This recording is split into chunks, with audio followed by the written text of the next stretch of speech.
we don't, so I don't forget. Right, so I'll do a quick intro and then we'll just carry on. Right, welcome back everyone to another episode of the Career Gossip Podcast, episode 25. We are basically this is probably an extension to our first interview with Heather, so we're gonna get into it. So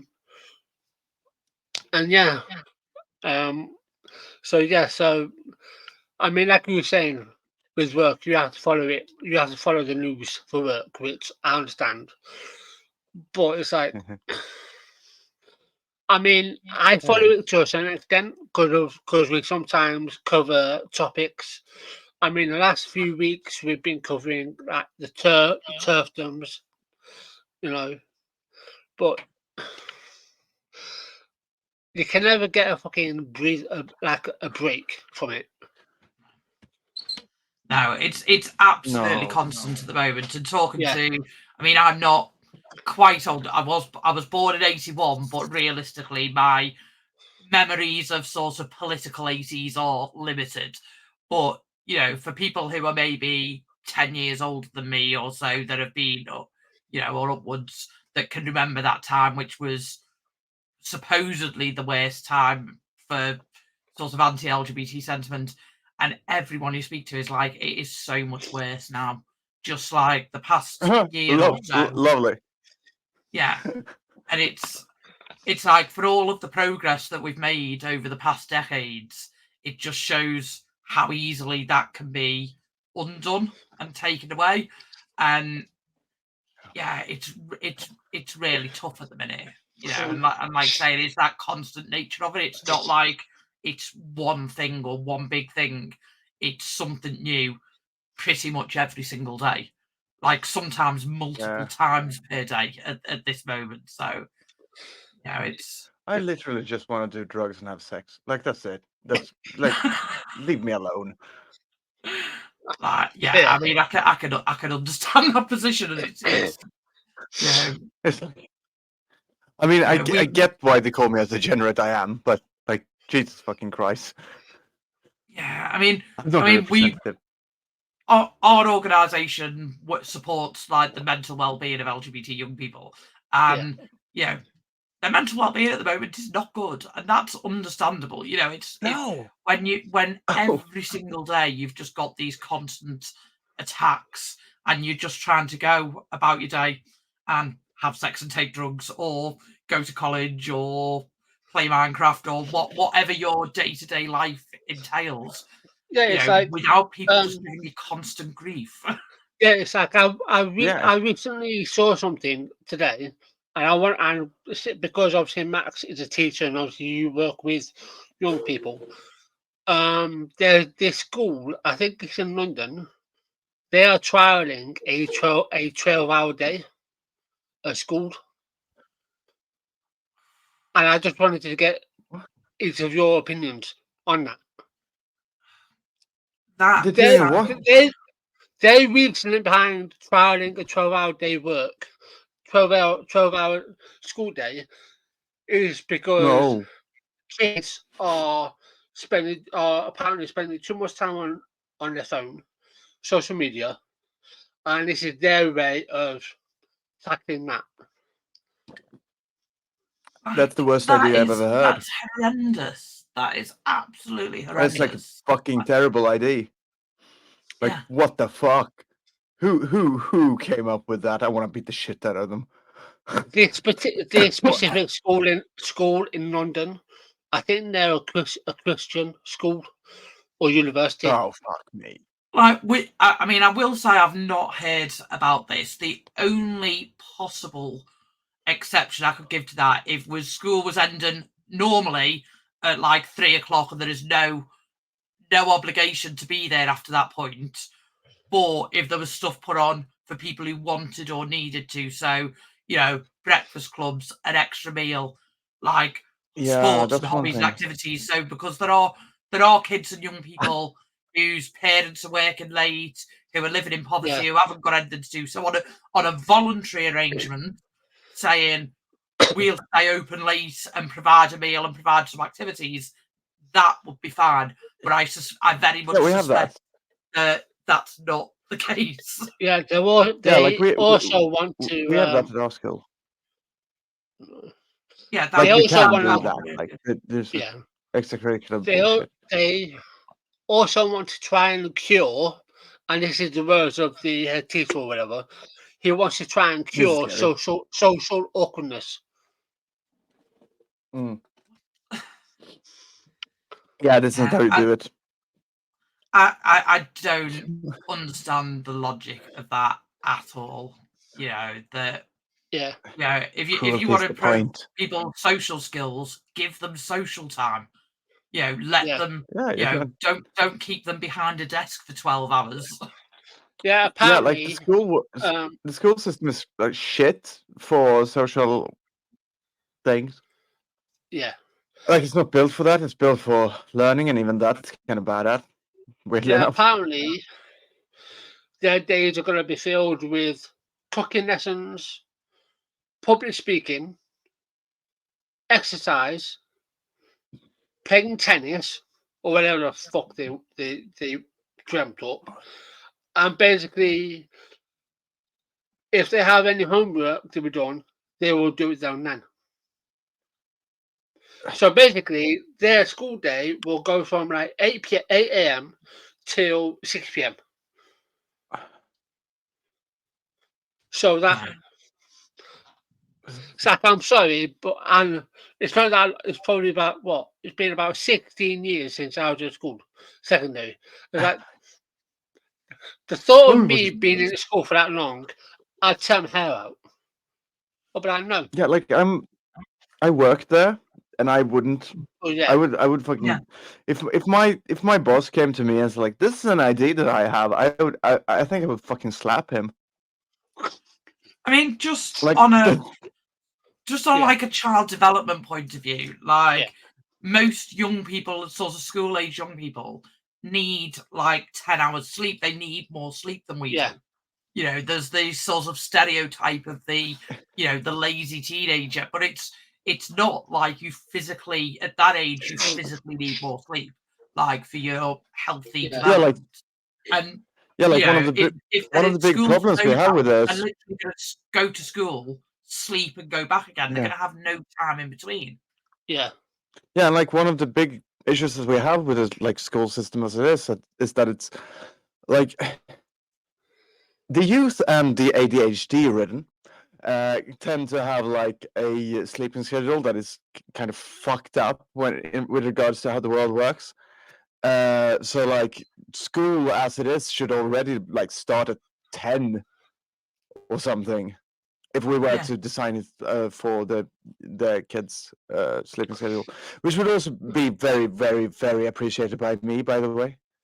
And I mean, without going too far down the sort of anti-capital, but it's a capitalist argument, isn't it? It's basically they're going, it's not for the kids' benefits.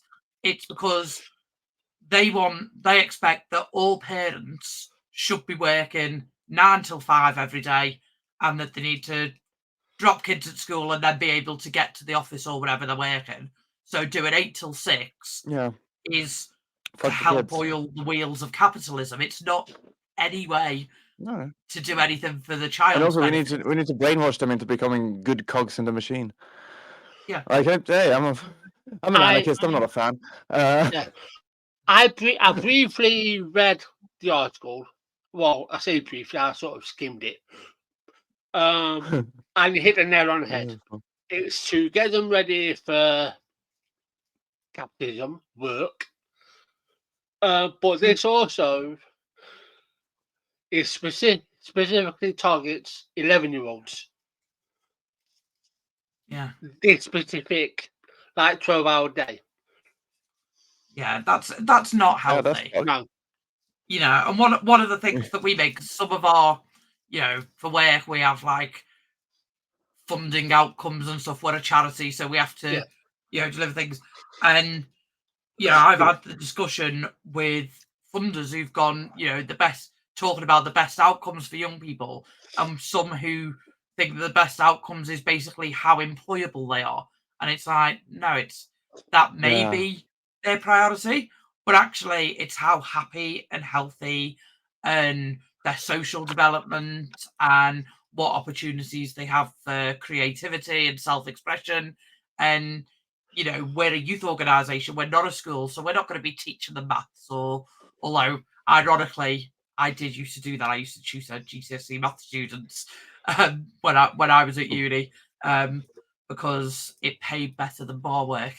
But you know, to solely focus on someone's best outcomes as being how employable they are and how, you know, you just reduce someone, like you say, to that sort of cog in the machine, and their value as a being is how they can contribute to capitalism, which is not a political philosophy that I believe in. I can see the shaking head. Apologies if either of you are really staunch secret capitalists. Yeah. My fucking Twitter handle is a reference to the conquest of bread. I'm huge fan of capitalism.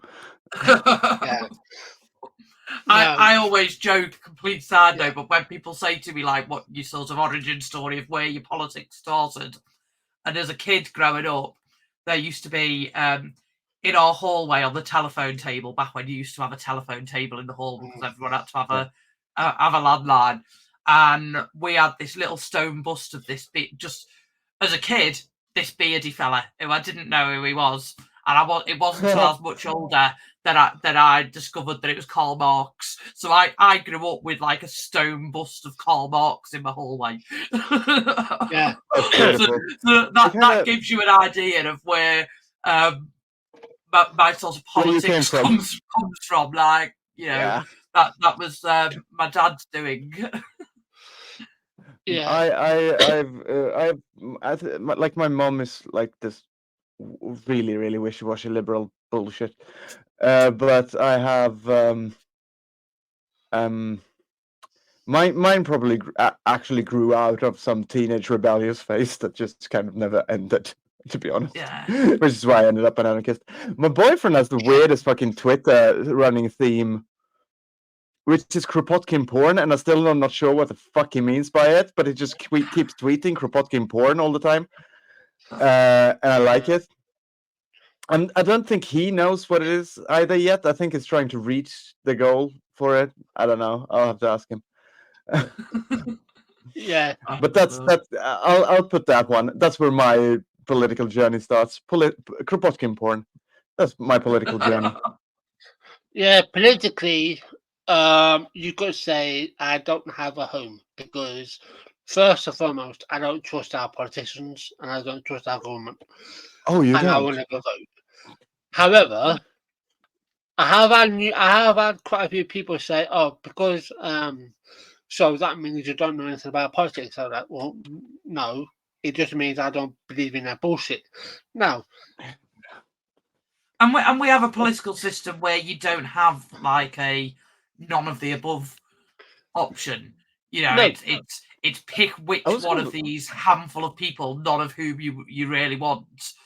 You know, that you're going to stick across the box for. Yeah, and that's we had our local which country are you going to vote for? Week, and so we had our elections on Thursday last week, and it was the first time in my life that I've always voted Labour, and that was some years more enthusiastically than others. I've got to say, some years they've got the vote just because I've gone, well, it keeps the Tories out. So, you know, this year was the first year that I just couldn't bring my, like, you know, all you're being faced with at the moment is, do you want a Tory in a red tie or a blue tie?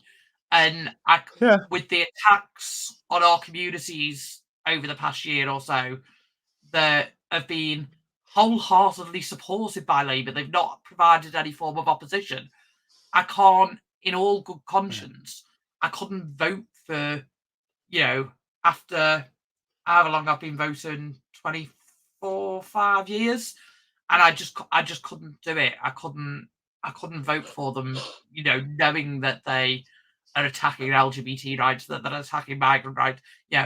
Okay, do you know what? The NHS might be better off under them. We might have slightly better workers' rights, or I'm not doing that at the expense of voting for a party who are going to attack marginalised communities. Like, that's, for me, that's a complete deal breaker. And it's tough at the moment because you haven't got a realistic opposition. You haven't got someone that you've got some of the minor parties and independents that are individually who are standing up against it, but not anyone who's got anything like a majority that could form a government. So you're sort of going, well, we'll either have some bastards in red ties that will attack us, or some bastards in blue ties that will attack us, and so that feeling of absolute political despondency. Yeah, I've been feeling that quite a bit. I was actually pegged as a liberal the other day, like on Twitter. I was in a discussion with this massive shithead who called himself a political junkie. Or I say discussion. It was a discussion. It was my brand of discussion. That is to say, I called him a cunt in so many ways. I'm not. I've made myself clear. I'm not having discussions. I'm having shit fights. But yeah, he kept calling me a liberal, and it was like, you call yourself a political junkie? Like, how do you call yourself a political junkie and go up against someone whose fucking handle is Conquered Bread, and you decide that they're a liberal who was like voting for Biden as well? I'm like, I'm not American, you fucking cunt. Yeah. Like, but that was funny. There are large sections of the internet that don't appear to know that there is a world outside of the US. Yeah, but I will say, he did not misgender me. At first. He correctly gendered me all the way through. But just had otherwise really dodgy politics. Yeah, it was fucking weirdo. It was an exciting discussion, actually. One of the few I've had in a while. That wasn't just like miserable fuck. Yeah. Talking of misgendering, guess who got misgendered 3 times today? Oh, you? Me. Okay, whatever. But anyway. Why the fuck did he keep doing that? Don't know, because they're fucking stupid. But anyway. But yeah, it's like since I was a kid, obviously I grew up. I was born 85, so I grew up, during the Maggie Thatcher era, if you can say, or the later years of those.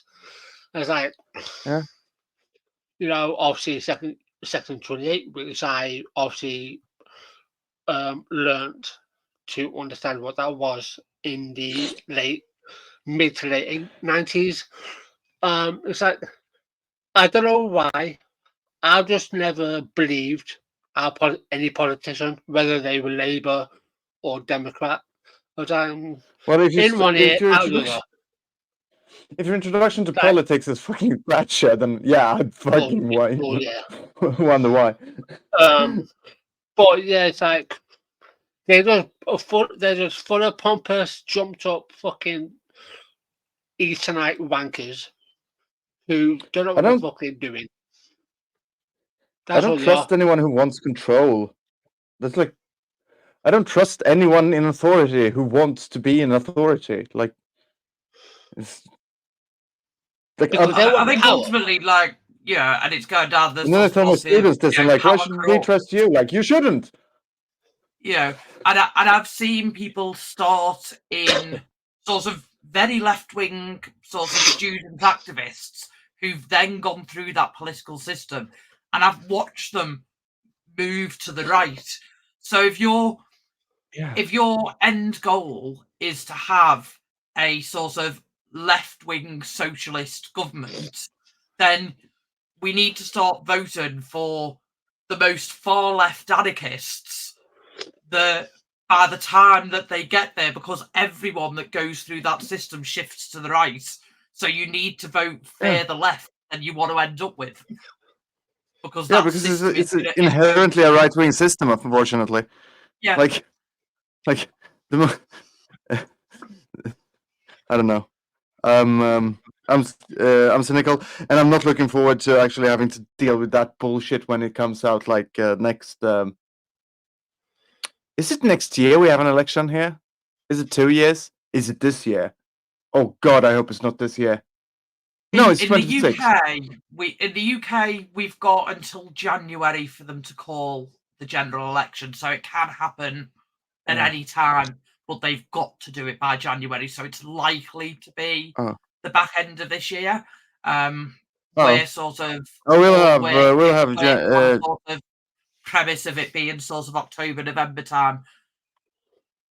But I just remember it's 2026 for me, so in Sweden it's 2026, so the next election. So I have time to choose which one of them I'm not going to choose. But it's like Heather said right at the start, you know, we know why they're ramping up all of this hate and spewing all of this bigotry. Is because there's elections coming up. Obviously, that was already passed. With the voting anyway. We've got the election coming up, which Heather just detailed. We've also got the American election coming up in 7 months' time. And we all know that the majority of those are probably fucking Republican and voting for Donald Trump with the amount of convictions he has. It's all just he's going to win. But if he does, I'm ready to bet money on him winning. Let's see if he's behind bars. He's pushing them to he's just been done for contempt for the 10th time today. Yeah, and it's like how can you be guilty of contempt on 10 occasions and not be behind bars?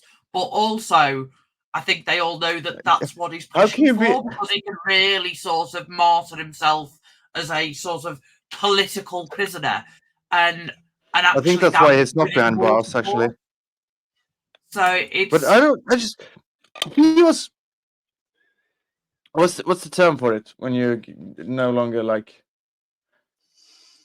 What's the thing that happened to him? I can't fucking think of it. Like, I'm sober right now. He was something. The thing that you are when you're no longer president. When you've been such a cunt as a president that you're kind of like, no, we remove this from you. Oh God. Yeah, I know what you mean, and the words happened to him. Completely fallen out of my head as well. Yeah, it can't fucking happen to me. This is the most annoying shit. When you indicted, it starts with an A, right? Yeah, indicted. Yeah. Oh, sorry, indicted. Yeah, he was indicted, right? Yeah. Like, how can he run? That's the political system in America. Apparently, if you're convicted, you can still run, and it's happening. You're like so the American that we removed you. Like it goes on forever, and it's such like it's so alien to our system. At least we sort of get 6 weeks of it, not like most of the year. Although the election's not been officially announced yet, they're very much in electioneering mode, and that's what we're dealing with at the moment. That's why we're getting so much nonsense, because we know that they can't fight an election on the things that they should be. They can't, they can't talk about the economy because they've knackered the economy, and people's mortgage rates are through the roof, and people can't afford to pay their bills and heat their houses. They can't do it on their environmental credentials because they're not hitting any of their environmental targets. They're not. You can't fight it. On I'm sorry, this is so shit. We kind of have to hate trans people now. Yeah. So they're arguing over culture wars, which there may be a couple of them who are genuinely invested in this one way or the other, but the vast majority of them could not care less about queer people. They'd be quite happy to just leave us to it, go about our days. The only reason that they're arguing about it is because it's a distraction technique. And if they can point at the evil queers as the source of all of our problems and keep everyone arguing about that, we're not talking about economics. We're not talking about the financial difficulties, the environment, the health system, all of the other things that actually matter. Not that trans people don't matter, but you know what I mean? It's not like the vast majority of people. No, I get what you mean. Like, it shouldn't. Yeah. Honest to God, trans people shouldn't matter to people. Like, it shouldn't. It shouldn't have to. People should be able to go about their fucking lives without like thinking a single thought about trans people. Like, I've never known so much political time be devoted to arguing about toilets. You're like, really? You know, that's Jesus fucking Christ, shoot me now. It's funny you brought up the toilets, because in our previous podcast we ended on Kemi Badenoch. She's so shit. She said that girls were getting UTIs because of gender neutral toilets. So one head teacher at one school made an unverified claim about a single individual, and she repeated I know, that was the funniest shit. Yeah, it was one like statistically significant to no one. That's not even statistically. I'm having a brain tumor. Actually, that's not even statistically significant to the person it fucking happened to. And the absolute gaslighting nature of that is the fact that we know that for lots of trans and non-binary young people, where the use of toilets has been made into such a big issue and has been made so hostile, that we work with young people who are terrified of going to the toilets because of the grief that they'll get, because of you know that they're not eating and drinking through the school day to avoid using the toilets, and they are getting UTIs as a result of that, and they are struggling. You know, their physical health is struggling, and so they've made this completely unverified claim about one individual that is actually happening en masse for trans and non-binary people. So it's like, it's not just the fact that it's nonsense. It's Heather, you're forgetting. You're gaslighted. You're forgetting something, Heather. You're forgetting that happens to trans people, whereas this unverified case happened to a human. So, you know. And it was, and we had the article on screen, and it was later she did have choices. Yeah, and it was later stated in that article that there was another block, probably a few yards away, that was a single sex toilet. So they totally fabricated and, like I say, gaslight this whole situation on that. But a few yards over here was a single sex toilet. Yeah, there was one I was seeing today on Twitter where some of the gender criticals were kicking off about a gender neutral toilet at a theatre in London, and the theatre has replied and said, on every floor of our venue there is a men's, a women's, and a gender neutral. You know, so there is the choice of which you prefer, but they're kicking off. Oh, this gender neutral toilet has got urinals in it, and it's, you know, it's horrendous. These for people women. would fucking hate. Use it then. There's a women's toilet as well. These people fucking hate Sweden because there are so many places that only has like one toilet at all. Yeah. Like when we go to like at a simple bar, like just going to the pub, and there's like one toilet that you go to. Yeah, if you go to any small venue here, if you just go to a cafe, there's just a toilet. You know, if you get on if you get on if you get on a train, there is a toilet. You know, there isn't lots of places that don't have separate. Yeah, and like I've been to the UK. I've been to like Scotland lots of times because I like my best friend's sister lives in Edinburgh, so we kind of go there every once in a while. And like I've never had a fucking issue.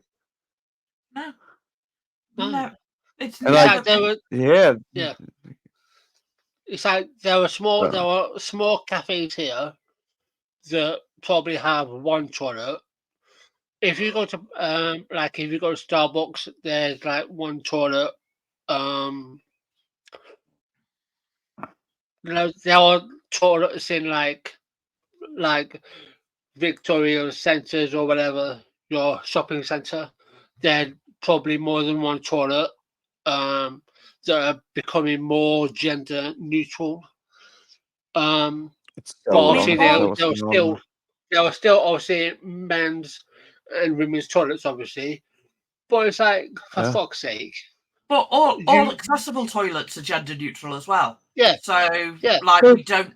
If you're disabled or have any need for an accessible toilet, that's not gender segregated. You know, it's a completely manufactured non-issue. And even in their theoretical world, want to bet these people don't see disabled people as human either? Yeah. Well, the bigotries tend to come hand in hand. A number of times I've seen a transphobic comment and clicked on their profile just in order to block them, and seen a stream of racism and ableism and all There's so much fucking racism. Yeah. Just fucking hell. Yeah. And shock horror, bigoted people generally not a fan of any marginalized group. It's just trans people and asylum seekers are getting the harsh, like the focus at the moment, but because bigotries go hand in hand.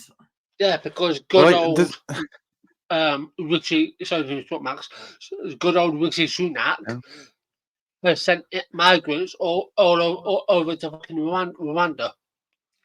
Oh well, he sent one voluntarily. They are trying to. They've not managed it yet. I mean, and again, that shows bigotries hand in hand because Rwanda is not a safe country for queer people. No. Lots of asylum seekers come here to seek asylum because they have come from a country that is not safe for queer people. And so their answer is to say, so that was pointed out by, there's organisations like Rainbow Migration in the UK, who have very, very clearly, loudly made that case, and they just don't care. It's not in any way and what they do, or something they've not considered. It's part of the design. I love it when they try to play that and like, oh, so you're racist because you say that this place isn't safe for queer people, and it's like, no, because I've seen that happen. Like I've seen people have that. Like when you say like, no, please just don't.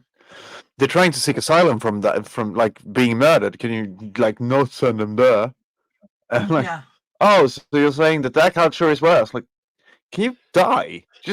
Can you just fucking die now, please? I mean, we literally have intellectually dishonest fucking tool here in the UK from Rwanda who we have granted their asylum claims that have fled here from Rwanda because it was not safe for them. So creating this legal fiction of, well, we've signed a document that says we've declared it safe. That doesn't make it the reality, and it's. Yeah, I can sign a document that's like I can sign a document that says I'm God if I want to. That doesn't make that legally binding. It should because I am, but like. Yeah. This is why religious people don't like me. Yeah. That and the old trans thing. Yeah. Yeah, but this is all party politics. I mean, what do you seriously like? This is not to bash anyone who votes. Like, you have the power to use your vote in any way you can. So this is not to bash anyone who does that. But we can tell what the party politics. Like, this is all just party politics. We don't really care, but we're gonna show that we care, and dangle trans people like on a piece of string. It's like, oh, we care about trans people, but secretly, no, you don't, because over here you're cooking up fucking bills. Like, yeah, I'm not going to say that this is the official line of the Queer Gossip podcast, because that would be mean. But I'm personally going to say this. There isn't a single ballot in the world that is as convincing as a Molotov cocktail. Yeah. Yeah. I mean, that's a personal thing on me. I've always turned up to vote. Yeah. Somewhat reluctantly, but it's that's the only path that we have.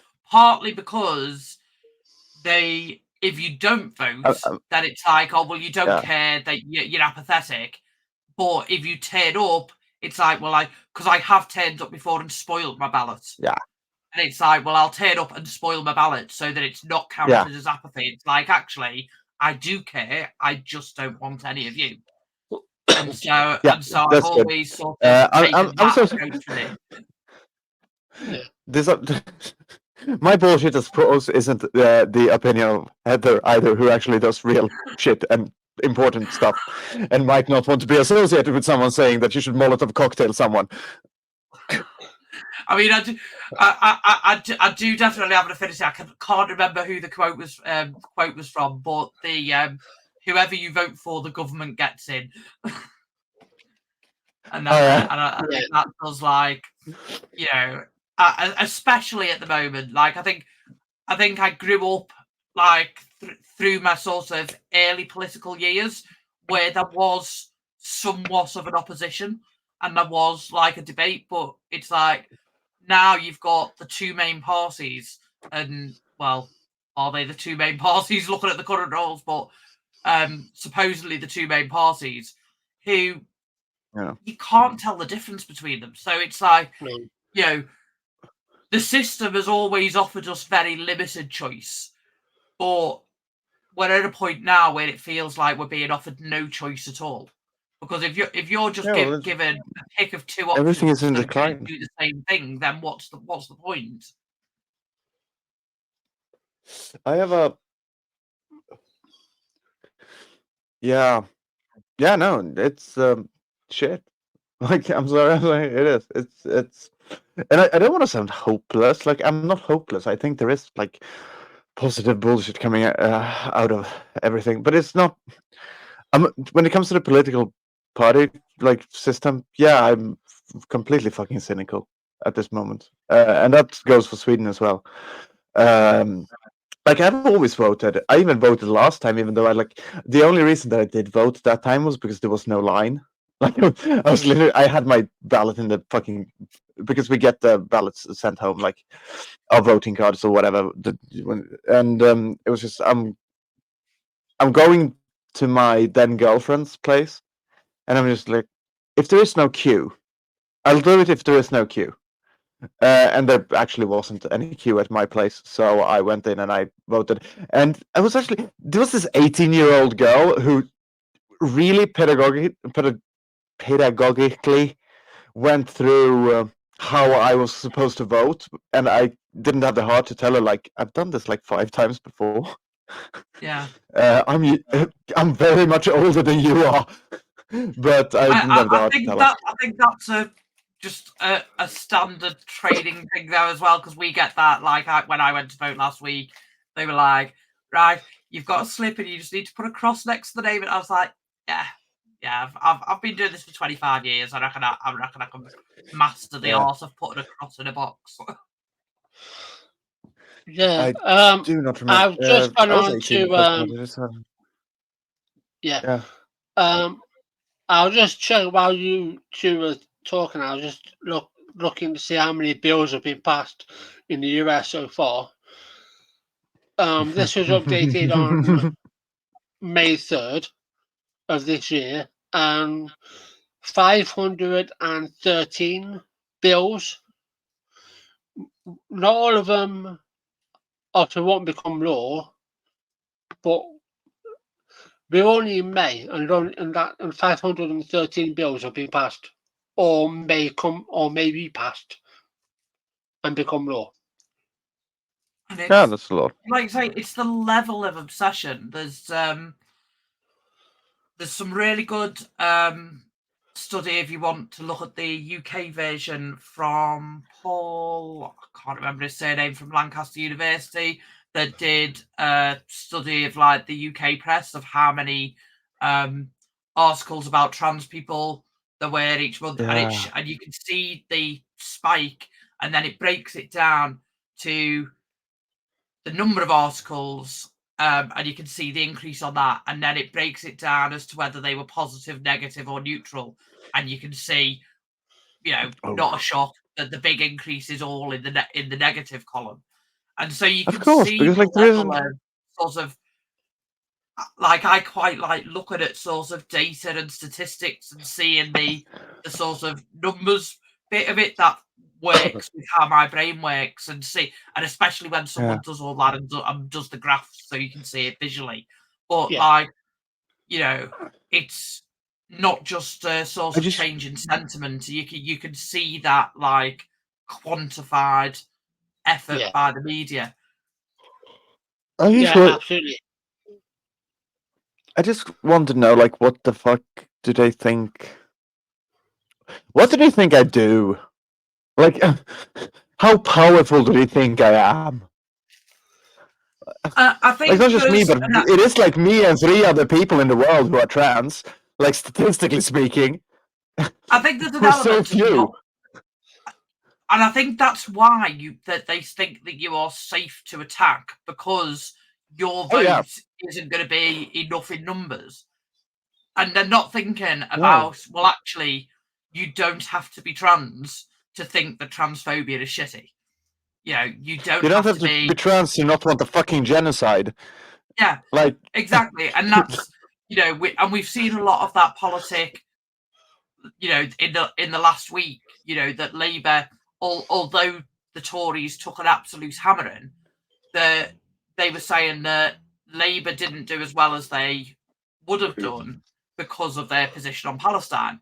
And they were breaking the data down to areas with higher Muslim populations. And it's like, well, hang on, it's not just Muslim people that have an issue with Muslim people being killed. Like, lots of people have issues with, what's going on, civilians being killed, and so making that equivalent. I'm not a fan. If you look at the groups that are attacking, trans people statistically 0.5, 0.6% of the population, so not from their point, not statistically enough to swing a vote.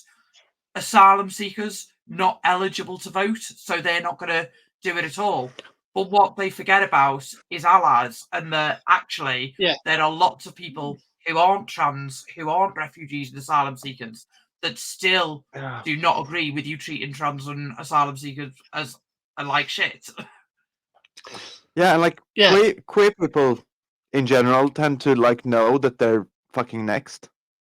Like, it's not a hard equation. At some point, they're going to run out of trans people. Yeah, and we can see that already. Then the others will be burning. Yeah, I mean, across the LGBT, you had the sort of pick-me's of like, some gay people who were, and tried to go, they're coming for you next, and we're seeing a lot of what we were seeing around when this sort of first started kicking off in the UK was around 2019, around the GRA consultation, and there was very focused single-issue campaign groups that were set up around that. And they tried to make out, oh no, it's just trans people. We don't have a problem with the gays. But what we're seeing now, a couple of years down the line, is that you're seeing them very openly saying LGBT, and them, that they are already at that point. We're seeing the same rhetoric that has been used against trans people being used against the whole of the LGBT community. It's also being used against allies and supporters of the LGBT community, and basically anyone that doesn't share their values. I struggle calling them values. Are you hiding any trans in your home? It's just, Yeah. It's just horrendous. Like, oh yeah, like you need a good sense of just, humor to manage not to yeah. shoot yourself. Yeah. And that's one of the things that that's one of the things that I'm the most annoyed by. Like, if I just can take on a personal, just fucking grievance level, just like how often they say that we have no sense of humor. I have a sense of humor. I have a fucking great sense of humor. I have such a good sense of humor that they hate me for it. Yeah, I don't know how you function at this point without having to have a sense of humor, because, like, if yeah, exactly. Like, you need to do it. And like, oh, trans people cannot joke about being trans. Have you met a trans person? It's all they joke about. You know, everyone like, jokes don't about shut their the own fuck lives up and their about own it. existences. You know, it's not. I mean, the one positive, and I think it's really difficult at the moment because it can be really easy to get into the whole world shit. Its whole system's broken. Everything's so dark and awful, and yeah, it is. But like, to think of some of the positives that I've seen is that there was a period where grassroots activism kind of really not completely died off, but there was seen as we've made more progress, there was a perceived less need for it. And so people were like, oh, we've got the Equality Act through, we've got equal marriage, we've got some workers' rights, you know, and sort of backed away from sort of activism. And what I've seen over the past couple of years is more grassroots activists becoming active again, more people being politically vocal, more people being engaged because they're seeing these attacks and seeing that need again. And, you know, and that makes me positive, because you're seeing, you know, especially as someone who runs a youth charity and sort of looking at the, you know, not to get all cliched, the children are our future, but they are, you know, of seeing, you know, because all of these bigotries, when you break them down by age group, the younger age groups are much less supportive of that. They, the sort of anti-trans, anti-migrant, racist, ableist, you know, those views, and there are brilliant older people who absolutely don't agree with that. But when you look across the demographic, it is that the younger generations have got a lot better morals, politics, and just better people. And that gives and me I have hope. some students who are absolute, like, I have some. You're seeing these attitudes die out literally. Yeah, and I have some students who are absolute fucking shitheads when it comes to it. Like, of course, because like they're teenage boys, like faggots. And then like, but thing is, like, it's on such an abstract level, because like I'm still their favorite teacher. Yeah. And I'm not openly trans at work, because I haven't been fucked to like say anything about it. Like, I don't care enough to like go in and like, oh, but I'm like an open transvestite, and I have a boyfriend, like, and I'm openly non-monogamous, and like all that shit, because that's stuff that I kind of it comes up. Like, being trans doesn't come up that often, weirdly enough. It's when someone asks, and I'll still be then I'll be open about it, like, nah. But I haven't been fucked too. But like, I'm still their favorite teacher, and it's like, but you're sitting there complaining about faggots, and you're in my classroom. What the fuck is up with you? Like, what's going on here? Yeah. Oh yeah, yeah. And it's like, you can actually see the cogs turning. So it's like this abstract level of just weird, non-tangible homophobia, which is and there is a bit with like the sort of intent. You know, is it said with intent, or is it said as meaningless slang of, like, you know, do they use faggot it's absolutely meaningless. Not, you know, and they don't. Yeah, it's absolutely until they're challenged on it. Yeah. And like, even then, I absolutely do that. It's like, I'm a bad person when it comes to language use. I will absolutely just like call my boyfriend a faggot for no reason, like, because it's funny. It's a funny word in that sense. Like, it's phonetically funny. Yeah. And I'm a language. And I think that's about it. That like, and one of the things that I really like have an issue with at the moment is like, I don't think it's specific to the anti-trans brigade, but it's something that they very much play on. Is they will be very polite in campaigning to take your rights away. Oh yeah, and they won't swear, and they'll wait till But you're like, well, actually, I would much rather someone swore but wasn't trying to take away healthcare and education and access to spaces and whatever else they're doing. But they're like, oh, well, we're the polite people in the debate. And it's like, well, in that context, politeness doesn't really matter. It's not. Yeah, and I absolutely refuse to, because it's not a debate. It's not like that's where I'm at. Like, this isn't a debate. I'm not having a fucking discussion about my to be or not to be. It's this isn't.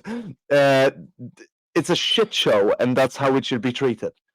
Like that's how I treat it. So that's why I'm not polite. One debate that we did do, it was 2 years ago now. But we have a festival in Sheffield. That's the Festival of Debate. And it's all different panel events and talks and things on different topics. But the whole point is that it's a debate, and they always they have to get an LGBT one in and an environment one in and they're different topics. So we hosted the LGBT one, and we made our debate as what's the best way. How can we make our organisations more trans inclusive? And it wasn't a should we.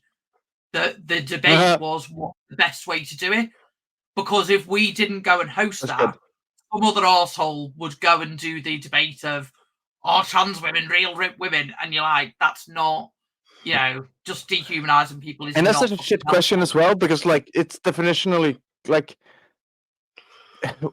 trans women, like just on a pure level of how language functions.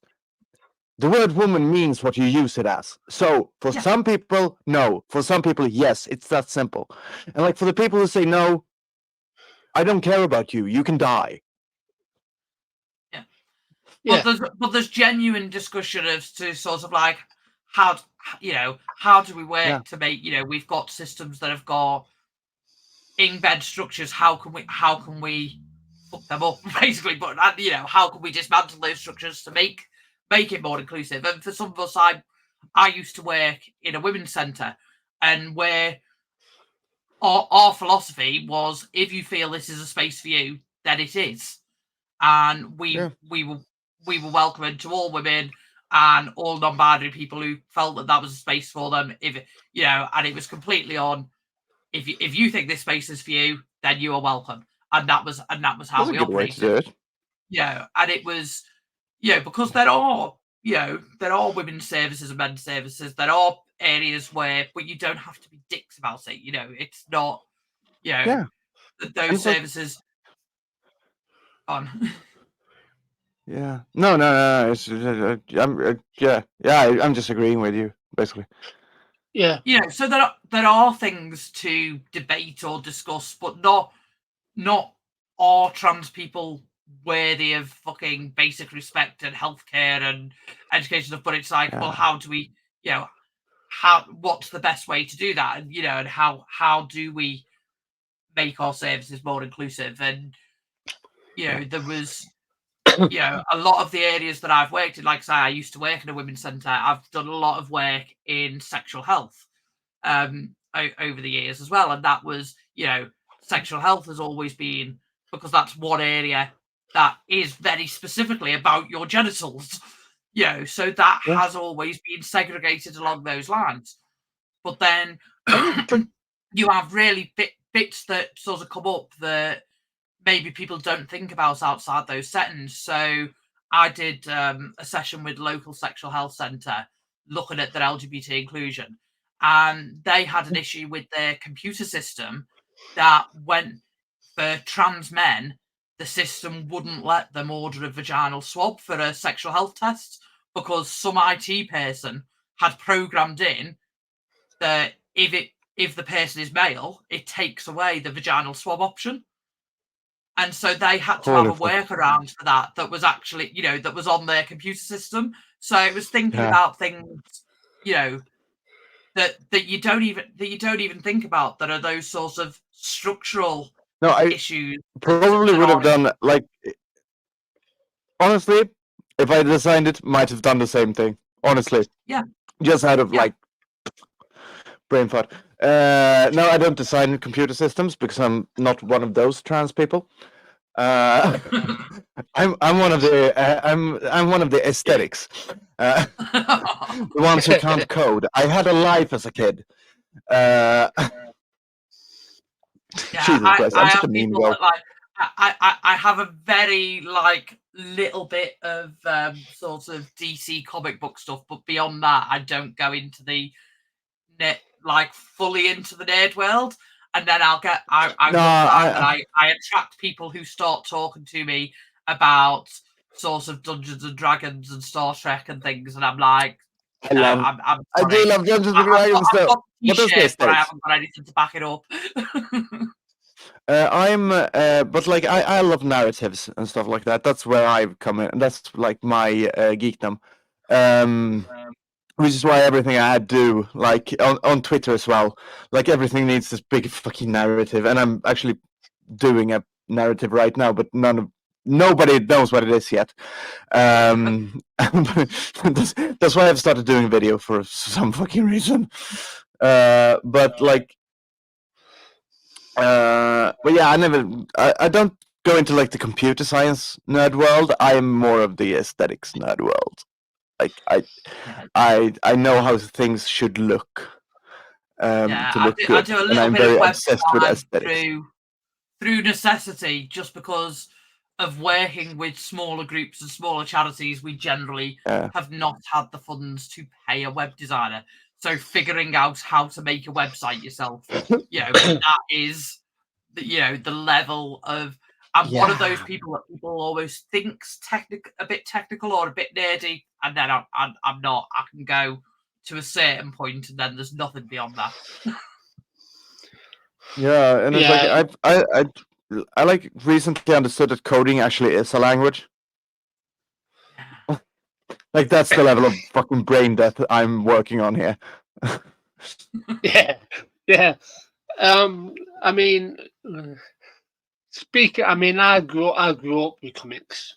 Like that was my jam. Like Marvel, DC, X-Men, Superman, Batman, you name it, I had them all. They were all still in their sleeves as well. I had a massive collection at one point, but my dad, being the guy he sold them because he needed drugs. Not that I'm shaming people who do that, but no, I know you don't. No, don't worry. But, it explains what happened to your comic book collection. Yeah. I would never sell anyone's comic book collections to buy drugs. Yeah. But I have those sold my own stuff at points, but never anyone else's. Yeah, I had quite a decent collection, and then obviously I was into gaming as a child. I had the very first PS1. I had over 100 games for that. But in terms of obviously PC gaming or nerdom, nah, sorry, I'm out. I did write my. I'll pretend to be a sheep at that point. Yeah. But you can understand why there is, like, because it made me smile when you said, "Oh, I'm not one of those trans people." But there is a correlation, and you can see. But you can absolutely see why there's a correlation, because we've made the real world such a fucking hostile environment for queer people to exist. Yeah, like so why wouldn't you escape to a virtual world? Oh, I absolutely understand it. Like I have there's no. I'm going to put myself as a virtual background here, just to show. Like this is because I was so fucking pretty. I was such a hot fucking person. I'm going to say like writer's portraits. Like I was lucky. Is my basic like. I think I should be seeing myself now. fuck it, I couldn't do it. Yeah, there we have me. There we have me. That's me. That's me as a boy. You can't really see me. I'm going to. Fuck it. That's it. Like, I was lucky. That was me as a boy. I have no issue doing this shit because I look fucking pretty. And like, which meant that I could always like just be like a weird alternative dude and get laid. So I don't have the experience of a lot of. I'm not saying that any other trans woman is ugly, of course, but I'm saying that maybe the fact that you don't feel like you're in yourself or in your body and blah blah blah, that might have an effect on like how you perceive yourself in accordance to the world. I always perceive myself as a hot dude. Like I perceived myself, like my body, as a hot dude, which wasn't me. So I decided to change that eventually. But I had no issue with like being social and stuff, and going outside and pretending not to be trans. And eventually, it nearly killed me. But like that was 30 years down the line. Yeah, but that's the thing. Like that we place those values on societally on someone's are you conventionally attractive? Are you and that are you slim, white, symmetrical? Basically, and like which is fucked. It's completely fucked, but it made it easier for me. It's like I'm pretty privileged in that sense. Yeah, it's like Max messaged me. I think it was either on. I think it was on your. She messaged me and she was having some fun with this flipping clearly dumb person. And but that was because he tried to argue that I wasn't hot. Yeah, and he basically wished that she basically unallowed herself because she's showed pictures of herself looking hot, right? Yeah.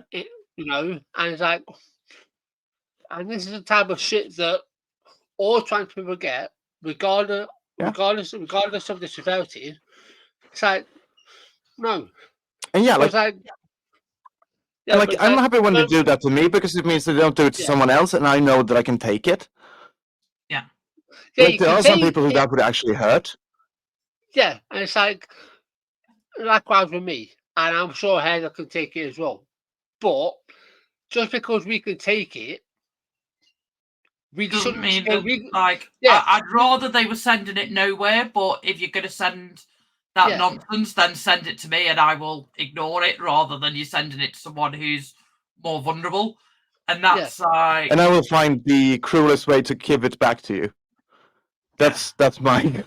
That's what I do when you send it to me.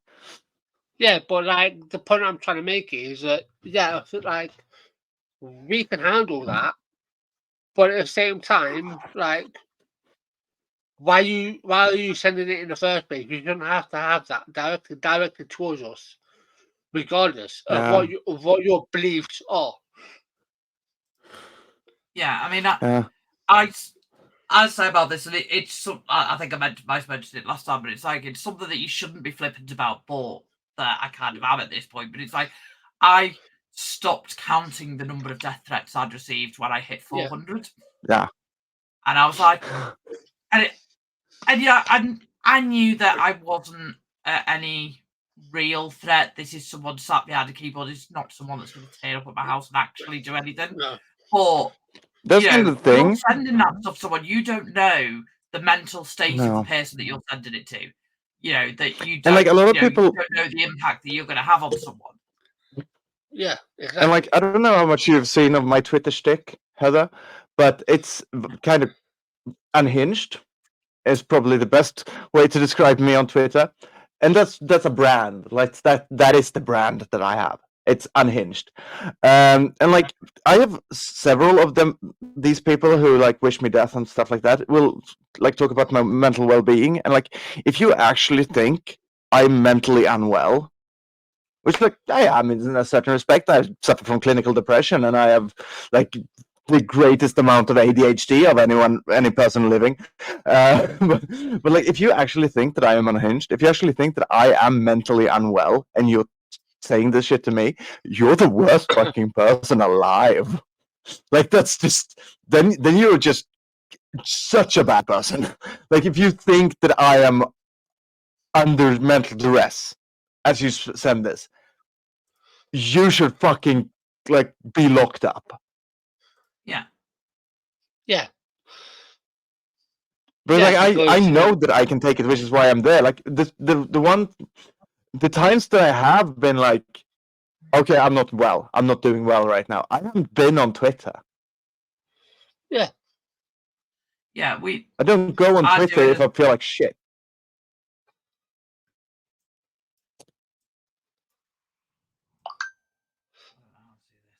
Yeah, exactly.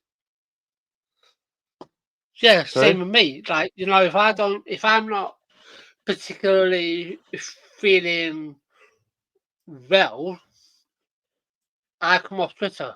I don't just sit there making myself feel even worse. I come off. I have to force myself to take breaks because I can very easily go down a hole with that. Like I say, because I have to be on there for a certain amount of time, but making sure that I do go outside and go and do some arts and crafts, or just go and have lunch with a friend, or whatever it is that to sort of take me away from it for a bit, because you can see how that does impact people. Yeah, exactly. And you know, I have like things that I call it when I'm speed posting, which isn't like quickly. I'm not posting quickly. It's when I'm clearly on like doing amphetamines and while I'm on Twitter, because I can actually read in my tweets if I'm high or not when I'm doing it, and like it always becomes like the most fucking impossibly to penetrate sentencing, like phrasing as I've ever read. Like, I have such a weird phrasing when I'm high, and that's like if I do any long like fucking tweet threads that responds to just one thing, that I'm probably like on the bus on my way home from a party and it's 6 o'clock in the morning. But that's when that's where my rants usually come, is on the commute, because I spend about 4 hours a day on public transport, which is why I used where to do the that level of my Twitter obsession has come from.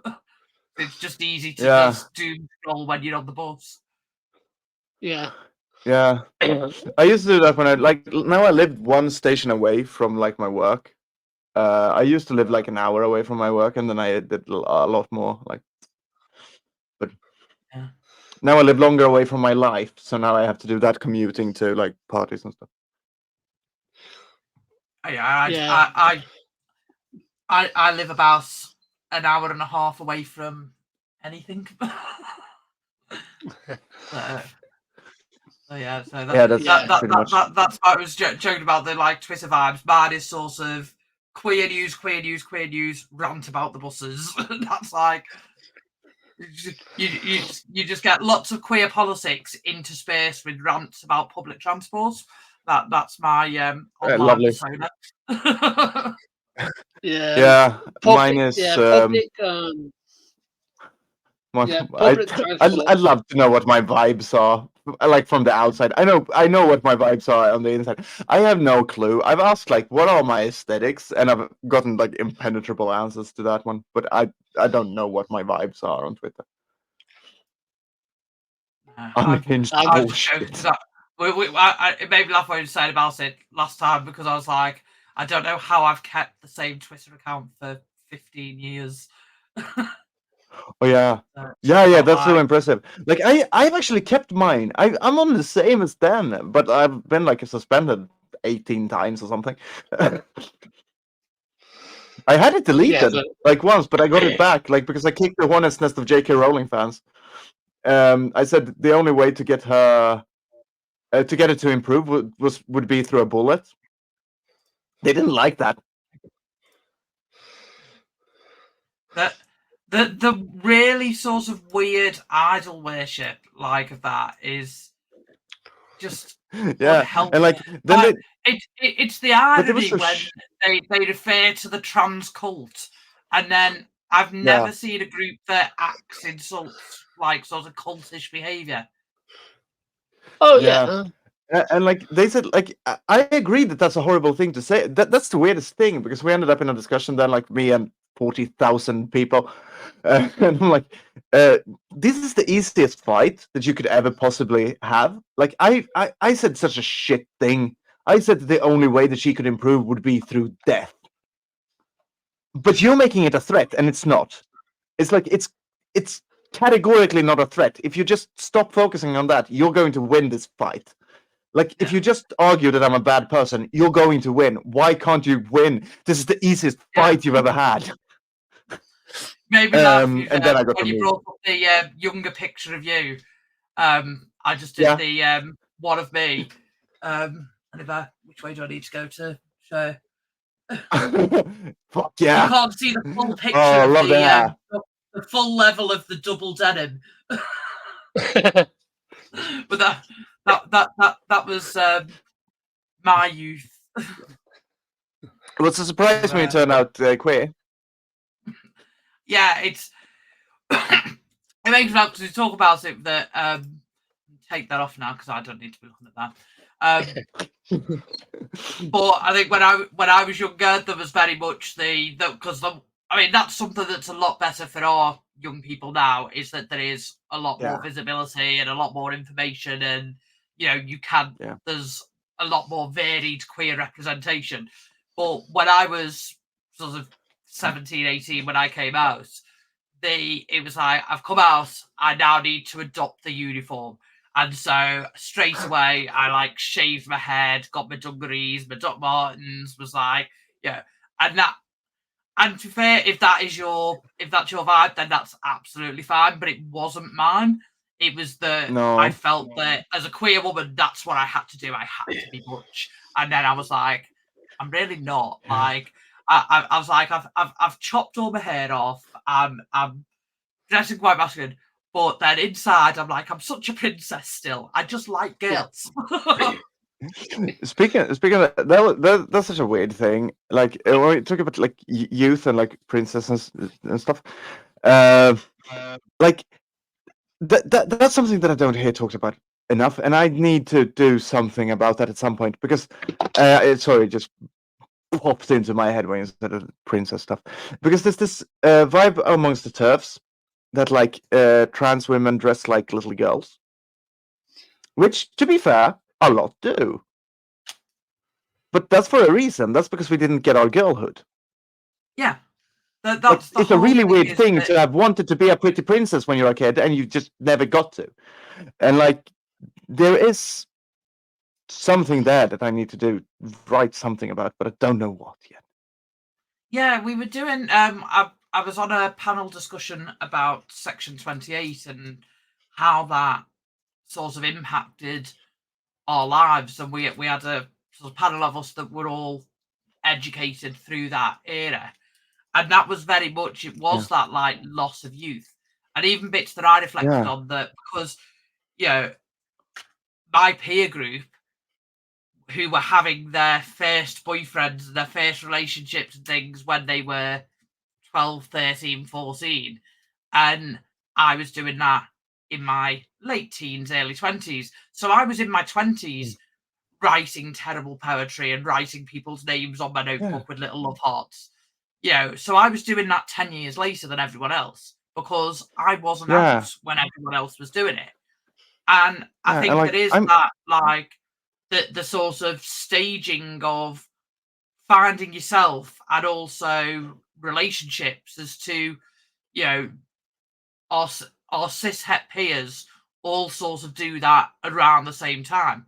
We do it at whatever age we come out, and that might be 15, it might be 50, and if that is 30. When you are having the first relationships, the fashion disasters, I wore some. I mean, honest, I can't say. I was going to say I wore some terrible things when I was 14, 15. I've worn some terrible things this week. So it's. Oh yeah, but you kind of but gotta own your trash. But like I was lucky enough to be a transvestite for like open for longer than I've been trans. So like I've learned a dress code that works for me. Even though I'm dressed like a fucking teenager today, but like but I'm in my first relationship where I of figuring out your style for the first time, and you're doing that when I'm like 30 instead of 12. Yeah, and I'm like I'm doing it like this is the first relationship I'm in where I'm a girlfriend. Like right now with my boyfriend. Yeah. Like I've never been a girlfriend before. And it's wonderful. But like yeah, I want him to call me a pretty princess. Shut the fuck up. And it's like it's weird. It's a weird thing to be like, yeah, sort of an adult child in a lot of ways. Because it's like, yeah, fuck you. I had my fucking girlhood stolen. I want it back. And it's so like because you get so used to like arguing with the TERFs but you kind of forget that like in this area they are correct, but they're correct in the wrong way. Like they don't have the right reasons to be it. But like a lot of trans women dresses like little girls, but there is absolutely a reason for it. And like they would as well if they would have the fucking childhood forced upon them to be someone else. Yeah. It's like, I mean, I could probably go into great girlfriend though. Yeah. I mean, I could probably go into a little bit more depth, but I mean, like I mentioned in our first interview, where I went through abuse as a child, that will rob, obviously, with abuse comes with a multitude of things, that will massively affect you as a child. Your identity is also stripped away from you because your whole essence as a child has been taken away from you. Everything's been stripped. So from say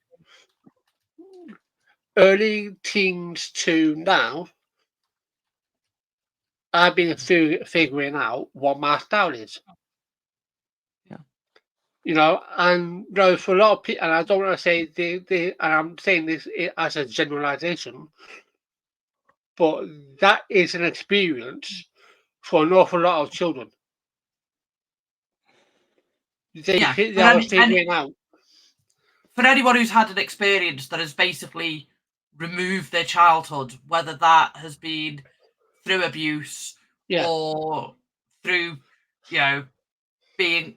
being whatever shade of queer that they couldn't express themselves at that point, or they couldn't be themselves during that, whether it is young carers' responsibilities or, that there is that, we will have that development stage at some point, and, we will still do that, but our situation will mean that we'll do it later on, because we weren't able to do it at the same time as everyone else. Exactly, and it's like it's almost as if, from the TERF's perspective, that they think that it's like, oh, it's a set thing. Oh, it will happen here from point A, and then it will last up until point fucking E or whatever they think. It's like that's not how it actually works. But there's no set limit. There isn't. Then they have what was it like? Because he's been in the news lately. I'll just pick on him because he's easy to pick on because he's so fragile. But take Grinner. Like, what's his style? Right, did his style start when he was 9 years old and then stop? Fantasy creature. Yeah. Did his style start from 9 and end at fucking 12? No, it didn't. Your style developed and then it stuck. When you go through abuse or any other form of abuse, right? Abuse is abuse. It doesn't matter, regardless of the severity. Abuse is abuse. When you begin to finally come to an understanding of your identity, and you've done a lot of therapy or whatever form you take, and you begin to rebuild yourself, one of the very first things, and again I'll speak for myself, who am I? What's my identity? Whether that's through clothing, through music, or whatever it is, do you find your ways? That's where you begin to establish. Glenna's style is bloated corpse. Well, yeah. But, like, that's... Been laying in the waters for too long. Yeah. But I mean... Glenna starts this with me. He brings up my mean girl. It's... Yeah. But... It's so sad to watch from... And I think this is the thing that we've seen... before we had the internet and we didn't get to watch, like, not that no one has ever gone down these spirals before, but the fact that we get to view it and we get to see people go down that path and go and first-hand see that we get to watch in real time how someone becomes radicalized, and watching it externally with distance from it. It's like, using Glitter as the example. He got critiqued on one shitty episode of something that he'd written and was unable to handle critique. And instead of going, you know what, I wrote something that was poor humour, that punched down. And that was his first response as well. And it was crappy writing. And that would have been it over and done with. Yeah. But instead, he doubled down, and it just became more and more of a vendetta. But you could see the starting point. You can see the exact point where that flipped. Just you wait until we get a little bit more like, famous, and we get our first really bad critique, and I'm just going to base my entire fucking personality around it from that point on. Yeah, that could actually happen with me as well. I mean, it genuinely that sounds like something I would do. I mean, you don't see it as much in real life. I mean, this is where I go down the whole thing of this being so manufactured, and I will go out into the world and interact with people, and you don't see this. This is such a minority perspective, but I've seen it with one person in real life who I worked with a number of years ago, and who was lovely. She was absolutely sound, didn't have any issues. And I went back to do some work with that organisation they had like a Pride Awareness Day thing and invited us down. And in the few years since I'd seen her, she'd absolutely gone down that rabbit hole. And it was like talking to a different person. But and all she could do was go, but J.K. Rowling says this, but Shannon Davis says that. And it was like, what do you think? What's your... Because she didn't have any, none of this was based in reality. None of it was based on her own actual experience. It was all... And you could see that basically this was someone who had gone into COVID lockdown and started reading some comments on the internet and had gone too far down the comment section and got embroiled in it, and has completely changed. I think COVID was such a bad It was really sad to see someone who I knew previously that's become that radicalized. And psychology, like, I wish it didn't happen, but there's always a point of, from psychology, it becoming fascinating as to how does that work, to completely change someone's personality. We have No, but like that must be so awful. Yeah. Just to be in that mindset. Like I do not understand how bad these people feel. like Glenna clearly, like for example, because he's the one that like is such a clear case of going absolutely fucking mental. Like he's not well. Yeah. Like he must feel like shit all the time. Yeah, and I'm kind of glad he does because he's an awful person. But I mean, you see the bits that make you sort of change, like think a bit differently. There's a guy in Sheffield who is one of the homophobic street preachers, and as you walk through town, he's there with his megaphone saying that we're all going to bear in hell for our sins, and to repent our evil sodomous ways, and and that's all he does. Is he just stands on the street all day, every day with his megaphone shouting this nonsense. And he used to write Father Ted. Yeah, but everyone in Sheffield knows him. If you've walked through Sheffield Centre, you've seen this guy, and I've seen him about. And then I was talking to someone who used to. I think I've even heard of this person. But he was the guy was there, and I was talking to someone who used to work with him as a teenager, and she used to work in a youth hostel that he stayed in, and he was an out gay teenager. And obviously had whatever troubles where, he's ended up in youth homeless accommodation. But he was then taken in by a radical church. He was a victim of conversion practices and is now an ex-gay and spends his entire life just stood on the street shouting at people. And you just think that's someone basically who has been abused, and that is what that abuse has done to him. And it's really sad to see that. Because the good thing about him is that he's not going to change anyone's mind. No, he's not going to hurt anyone really. Like he's going to be annoying. Yeah, like that's at least. Yeah, I've had run-ins with him on Twitter, so I know exactly who you're talking about. He's on Twitter as well. I think you talk. There's another guy who's largely based in Manchester who's very active on Twitter. So I think very similar. The description would match. Yeah.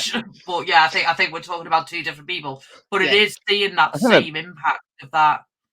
I'm kind of happy that you have street preachers though. Yeah. Like they don't have that here. Oh yeah, we do. Fuck me, we do. Oh my god, there's so many. What the fuck was I thinking? They're all those. Oh yeah, they're all in Stockholm. I'm sorry, I lied. No, sorry. Yeah, I'm obviously thinking about Alex Brannon. Yes. Yeah. There's a similar character in Sheffield. Yeah. Oh, good. Oh, goody. Actually, there was one street preacher who was standing there talking about Jesus coming back and stuff, and I was wearing suit jacket and shirt and dress pants and stuff, and I just walked up towards him like, "Hello, my child," but he didn't think that was funny apparently.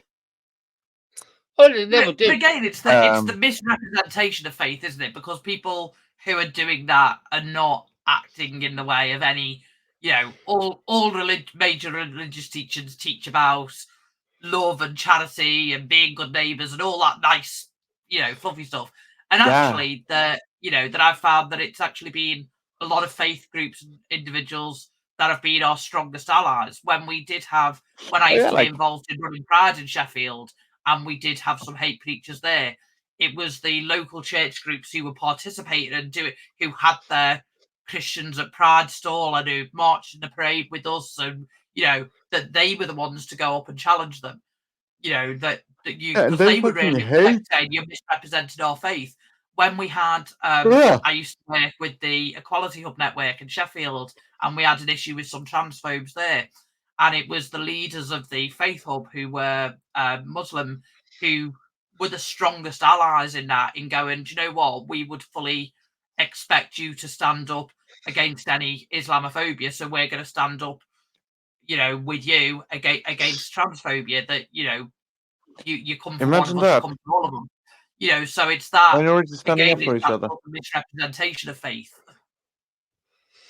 Yeah. Yeah. And like, I don't believe in shit. Like, I have some vague idea of chaos, but but like, yeah, I don't hate faith. Like, faith in and of itself isn't harmful.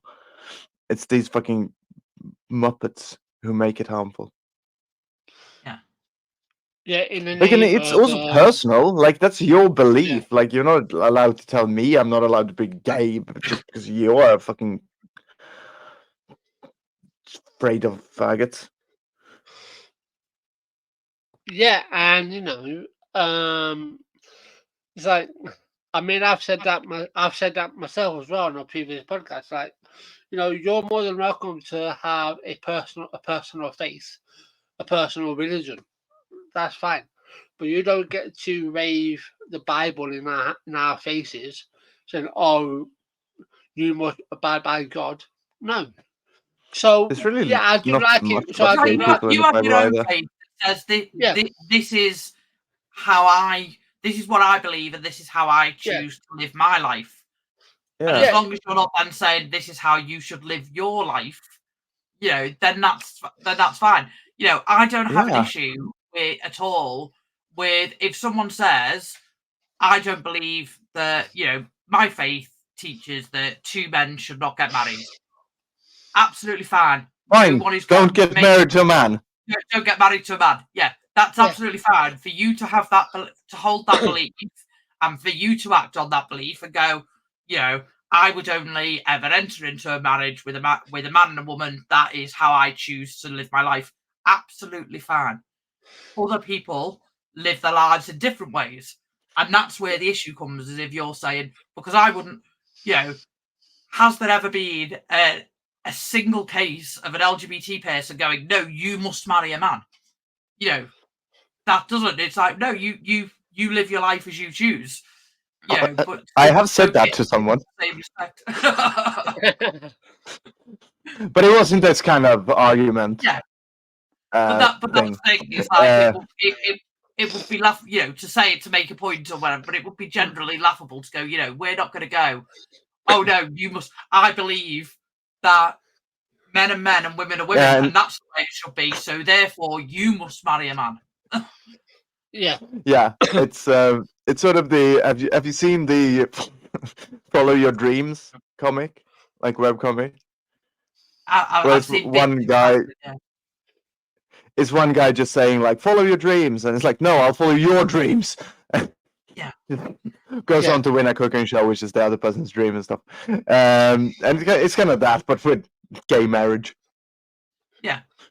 And you get gay marriage. And that's the point, isn't it? It's not about everyone has to, the world would be a very, very boring place if we were all the same. Exactly the same, with the same views, the same tastes. If everyone was like me, the world would be a burning fucking shit show. Like, I clearly don't want everyone to be like me. Like, please do not be. Yeah. It would be an interesting level of chaos. Yeah. Oh, yeah. But, like, we need functioning shit. Like, no one would do anything. Everyone would just be doing drugs and having orgies. While, like, hating everyone else doing it as well, because they would think everyone would be like, oh, you're not cool enough. Like, there would be just a general dismay of, like, narcissism. Yeah. But yeah, it would be interesting for a day. Sorry? Yeah, I don't know. Too many of me, there'd just be lots of people spending too much time on Twitter and napping. Probably wouldn't be a very exciting place. Yeah, mine would be exciting at least, I think. It would be exciting like a fucking near-death experience. I mean, I'm not entirely sure how long the world would last. If everyone was like me, I'd give it 3 days. I was going to say a week, but nah. But like, that depends on what you mean lasting. Like, yeah, like airplanes would fucking plummet to Earth, and like no one would do their job, but like there would be little clans of people who would get smaller and smaller as everyone dies because no one would do shit. They would just be teaching each other grammar all the time and like having sex. Well, I think if the world gets too chaotic and too dark, we just go, do you know what? If we're going to end, let's end in style. Let's just put Max in charge for a few days and just see it out in style. Oh, it would be a nice, it would be a colorful fire. Yeah.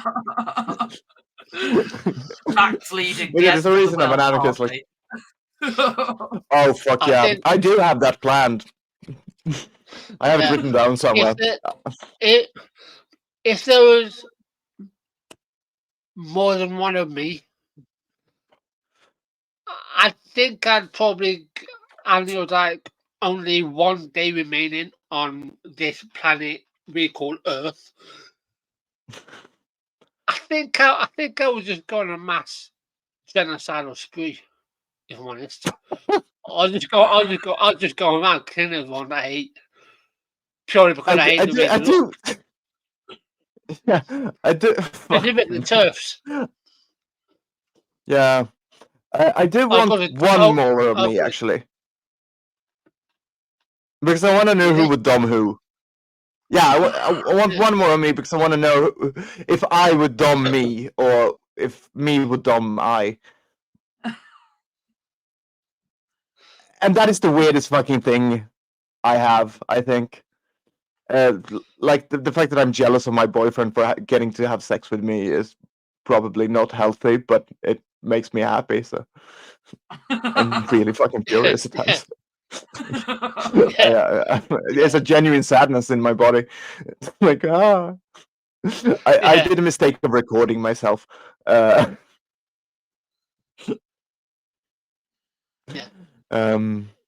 this is my personal disorder.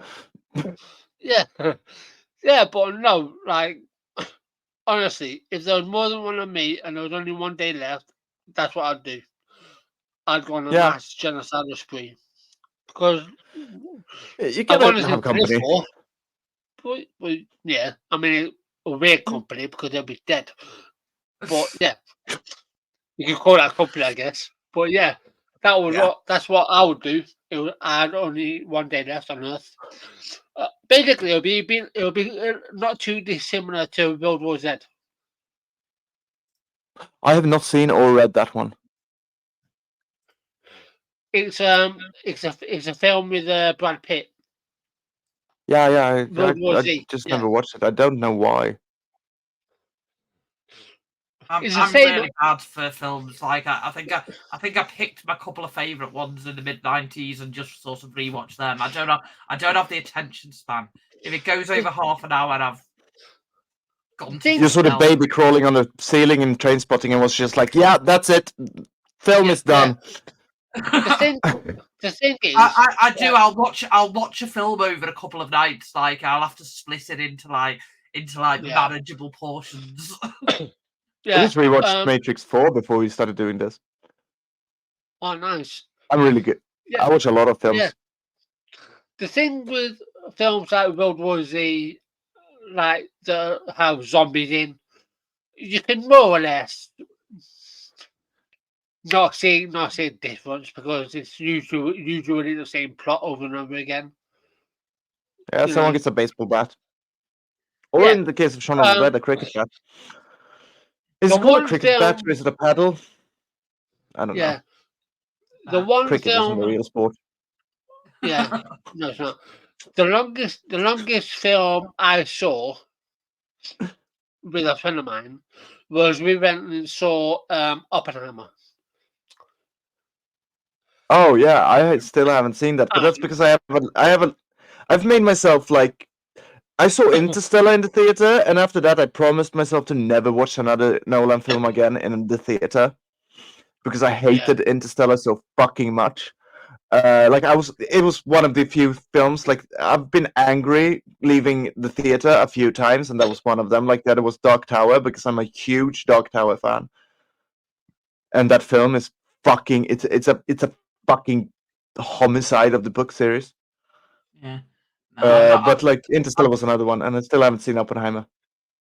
I've not seen Oppenheimer. I went to the Barbie movie.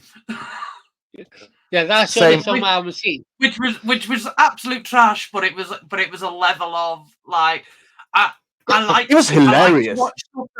It was funny, and it's a level of like because like I watch stuff the thing that I love. So that's like the level of intellectual engagement that I want. I want something that allows the thing that I loved about that one.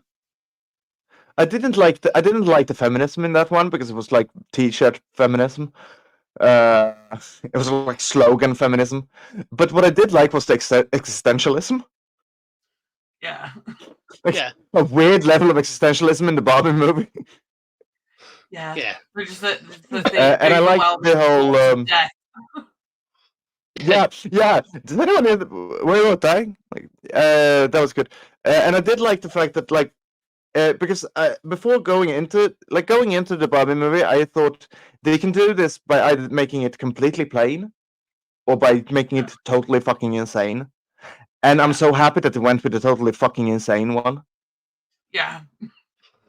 Yeah, because it wouldn't have worked otherwise. It needed that, like, insanity. Especially from Ryan Reynolds, who was hilarious. Oh yeah, he was really fucking good. I'm just Ken has been playing on a loop in my head since that fucking movie. That song is a banger. Like I heard that song of the fucking year. Yeah. Yeah, I heard that song and I liked it. However, that song did kind of go down in my estimates when fucking Matt fucking shitcock mimed it on a TikTok video. He sang to it. Yeah. And it was fucking cheesy. I'm so happy I don't know TikTok. Yeah, I've not seen that, and I like my students will ask me if I have TikTok, and I'm like, no, I'm 30. Like, I don't know this. I'm ancient. Yeah, I will never use that platform. Like, no. But yeah, I've got it largely because like my sister's got kids, and so like I'll just see what they post. But yeah, I don't really use it. Yeah, it was just him walking along a beach, flipping miming to it. Like, it's just cheesy as hell. Yeah, even just the description sounds painful. I don't want. Yeah, I don't want to know what the TikToks that I put out would look like as well. Like, I don't want to know what I would do with that fucking app. Like, I'm already breaking Twitter. I don't. Surprisingly, right? I know you won't, but let's suppose you did start a TikTok. I would gather that you would probably go viral and become famous, because I think a lot of people would enjoy your content. And then I would get cancelled because I would say some bullshit. Like, that's the problem. Like, I'm going to be the quickest cancel ever. Because I would just get bored. I would be in an interview, and then I would just answer something that I thought was funny, and then someone would hate me for it. I'm surprised that we haven't gotten some backlash over shit that I've said here. I've just looked at mine. It's got a grand total of 11 posts on it. That's wonderful. I do actually have it. I'm going to be honest. It's got all the filters and special effects, so it's bits where I've just sort of played with them without really understanding. I do love me some special effects. Yeah. If you ever see my videos, I do love me some special effects. But I do have a TikTok account actually, but that's only because I follow like one. I follow one account, and it's these two girls who just mix the fucking most insane, vile, fucking bullshit drinks ever. And like, it's chaotic energy because they're in like a fast food restaurant and they're just mixing this highly alcoholic, highly sweet, sugary bullshit and doing it completely silently. just staring into the camera. And it's just wonderful. And I have no idea what they're called now, but fucking hell, it's beautiful. And that's like I got an account just to be able to watch them. Yeah, I did have a TikTok account briefly, but then after a few minutes I was like, I can't be asked, so I deleted it. I'm really bad at social media in general. Like Twitter is the only one that I use. I have an Instagram that I don't really use, that I don't post anything to, and it's just it's an anti-Instagram where I post unedited posts, and then I just say the vilest shit that I can come up with in the comments. Like that's my joke because I want it to be unordered instead of the ordered. Like the problem I have with social media is that everything is so fucking like correct and like everything's okay and stuff. And I wanted to do like the anti-that, but that kind of bores me now, so I don't do that anymore. And I did have a Snapchat account, but that was only because I sent me and one other person was sending nudes to each other. And now I don't know that person anymore, so we don't do that anymore. Yeah. Again, like we did do the nudes for longer than we knew each other, though. Like that kept going for a few years longer, but it stopped eventually. Now I've got a Snapchat that I don't use, that I just use the camera on, because occasionally you just want to take a photo of yourself with like mouse ears on, or yeah, I guess. It's just for the daft photos. You're like, oh, it's Christmas. Snapchat will have a filter to put a Christmas hat on my head. Yeah, I've used some of those filters on Instagram, in the stories thing, but I feel so Instagram, but yeah, go on. I feel so fucking ancient now because whenever I do that, I go into like I Photoshop a Santa hat on me. Like yeah. I feel like fucking 1,000 now. But I'm not hip with the new tech, so to speak. Again, I think sort of the bit of working with a youth organisation, it's that thing of like, because we've got to have a presence on all those spaces because we've got to be where the young people are. But and I'm just like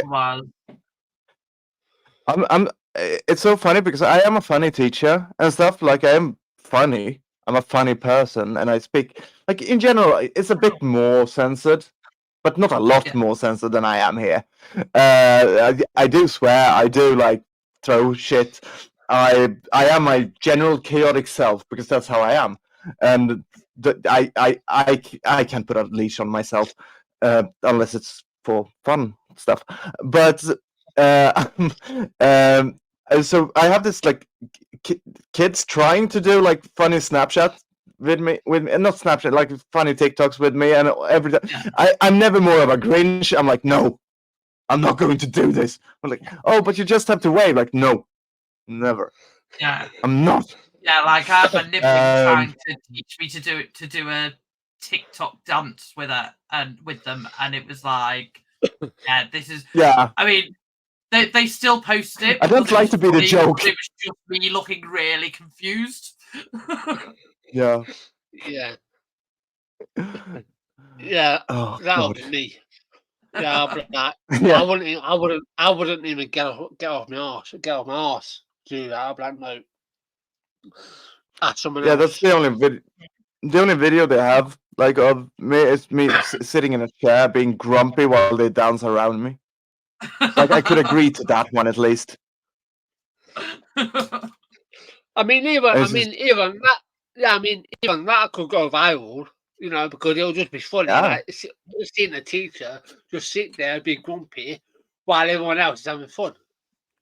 That's the thing that you never know with the online stuff, with the sort of algorithms as to what's going to go, that's going to get attention and what's not. Like, I'll post something that I think's really important and like 3 people interact with it, and then I'll just post a random meme or selfie or something that I think's irrelevant, and it'll suddenly have like hundreds of comments on that. Like the one that went, I don't know if viral's the right word, but got too much attention for the wrong reasons was a number of years ago.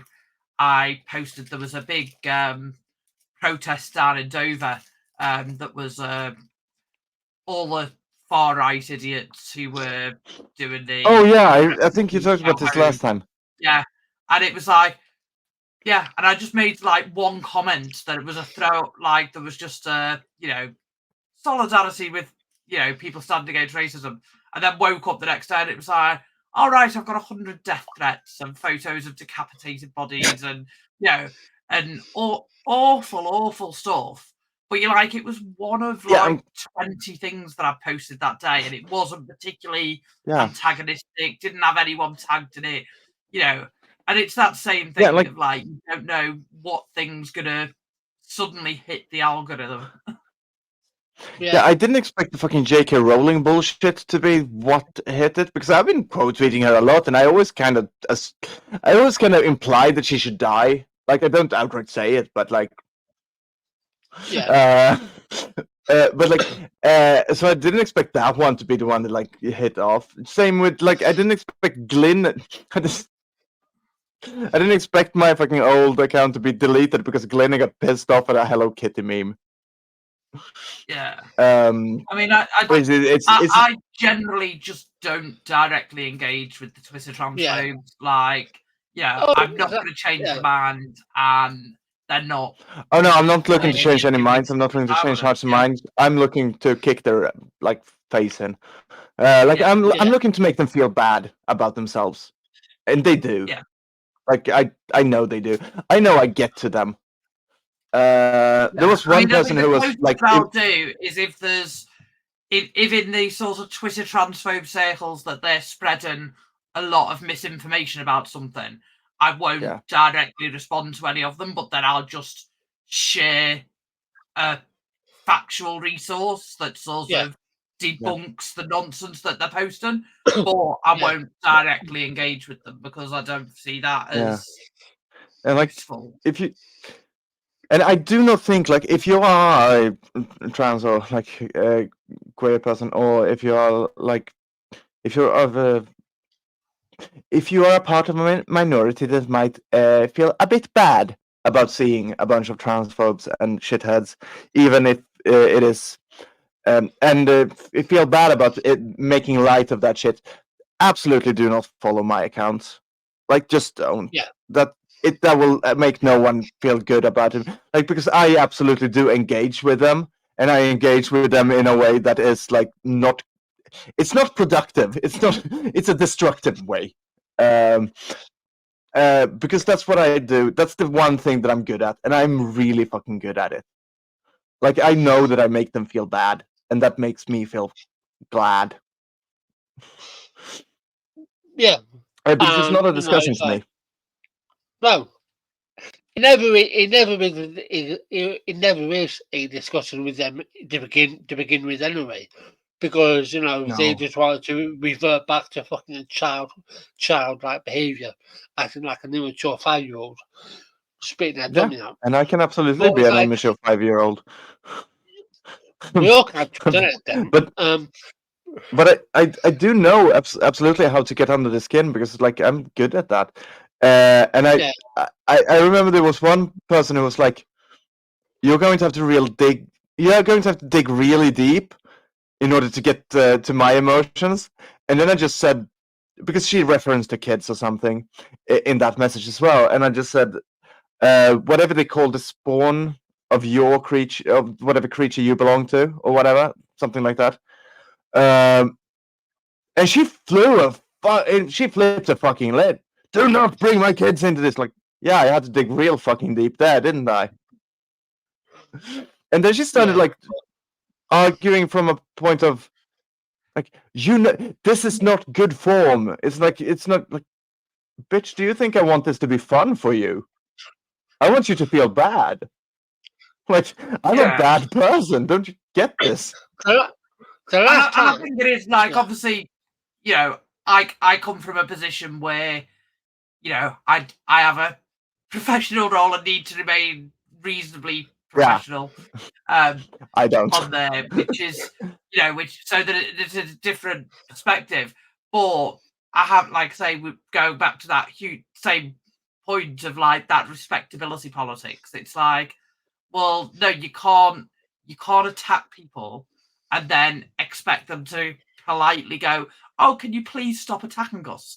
If someone says, well, F off, you're being a terrible person, then that is, and I don't believe in tone policing people individually who are victims of abuse. No. People have that right to reply, and people are coming from different places with it. And if I wasn't in a professional role, then I may give more personal responses, shall we say? But that's for my benefit, not for theirs. Yeah, and like it's because I'm not being polite to you because you have earned in any form of respect. I'm being polite because I need to maintain my professionalism. Not because you. And like I'm doing it because like I know that I'm good at it. I know that I'm good at coming up with insults. Like I am fucking creative, and I know that I can make them hurt because I clearly have fun with it as well, which they find annoying. I'm clearly just having fun, and I'm genuinely enjoying it. Like this is entertainment for me because I'm a bad person and I grew up on the internet in the fucking 2000s. It's like forums in 2004 were fucking hell. But and that annoys them. And like I know that I can be meaner than they are because they still like they assume that they're having a discussion in some kind of way. So they try, but I'm not. I've grown past that. Yeah, but it's like I've outgrown. Yeah, but it's like this is a shit fight. Welcome to the pits. Yeah, exactly. Yeah, but it's like what Ella said when she brought up her friend who unfortunately went down the rabbit hole. That's synonymous with the majority of these accounts. They all go down that rabbit hole, and then they end up making these accounts where they spend obviously they don't spend as much on Twitter as they do with, say, Grinner, who spends like 14 plus hours a day on Twitter doing absolutely nothing, right? But they have to I thought my sleeping was shit. Yeah, they have to get their bigotry out. They have to bombard you with their bigotry because if they don't, then it's either because they will miss their mark or they've got someone telling them to do it, feeding them what to say because they have to appease their gods, or most of the point they need to suck their dick by doing this, and it's like it's the same repetitive bullshit over and over again. Right? What happened to what happened to gay people and gay people during the 90s is what's happening now. It's just recycling. And that's the thing is that those of us who've lived through the 80s, 90s can see the sort of exact same playbook. All they've done is swap the word gay for trans, and it's like, well, it's we've seen it before, and it's failed before. Ultimately, it did. So there is that thing of sort of going that this too shall pass. It's and I think there's got. I keep saying this, but there's got to be a breaking point soon. Where people who were on the edge with this can see like this is, it's too far. And I think they've got to get to a point of some pushback. I'm hopeful for humanity. Actually, I'm kind of philanthropic in that way. It may not. It may not seem like it from my demeanor or how I may come off, but I do have hope and I'm hopeful. Like I'm a genuinely positive person. Yeah, but that is like, the I'm kind happy of sort of most of the time as well. Like, and I think that's the best form of rebellion is that, like, ultimately we've got bigoted anti-people who don't want us to be happy. And, as cliched as that can be, that being happy and being joyful and having, getting on with your life is the biggest putting the middle finger up to them of going, look, you can head down this tunnel of misery, but actually I'm going to get on and live my life. I look like a fucking 80s pop star now. Yeah, you do. I look so much like a fucking 80s. Sorry. Yeah, that's what happened when Crystal, the former Drag Race star, she successfully sued Lawrence Fox because he falsely accused her and I think he's the former. He had a part to do with the Stonewall. I can't remember his name off the top of my head. But anyway, those two and another person were falsely accused of being a pedophile, and they successfully sued Lawrence Fox, who never turned up to court. Why would he? And he was ordered to pay £90,000 each. But then he went and said, "Oh, I'm going to reappeal and sue because they called me a racist." It's like, wait, no. But you are. Yeah.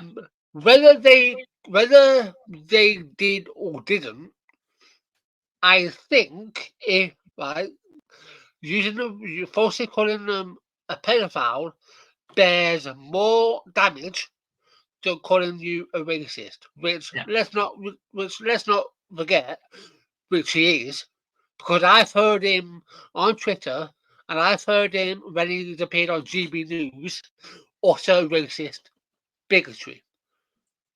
Yeah. Like, come off me, you're like a 45-year-old man, a washed-up actor. Now you're a grifter. But like, it's same with Ollie London. Same thing.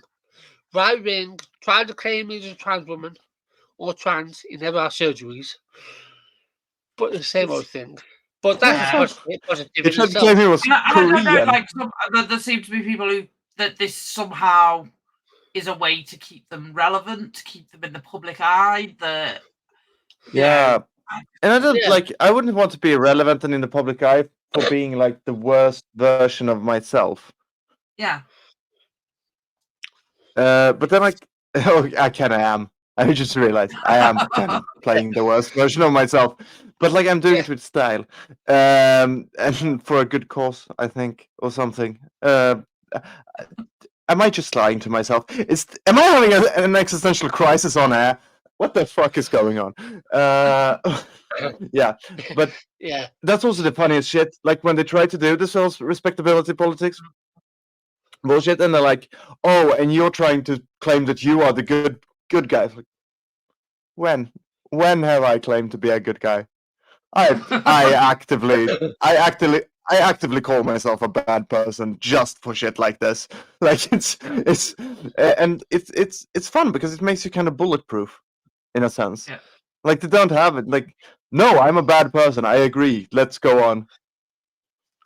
Yeah. And it's like I just go down the starve them of attention route. Like if they're doing their nonsense and trying to go on my attention, they just don't get it. They're not relevant. Yeah. It's like, I mean, I quit when they get boring as well, and I tell them so. You're boring now, and then I just stop responding. Because I mean, it's like obviously for probably 2 or 3 episodes, 2, 3, maybe 4 episodes we were covering.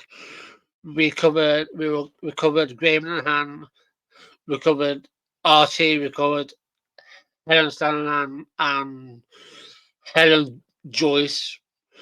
The only episode where I actually got angry. Yeah.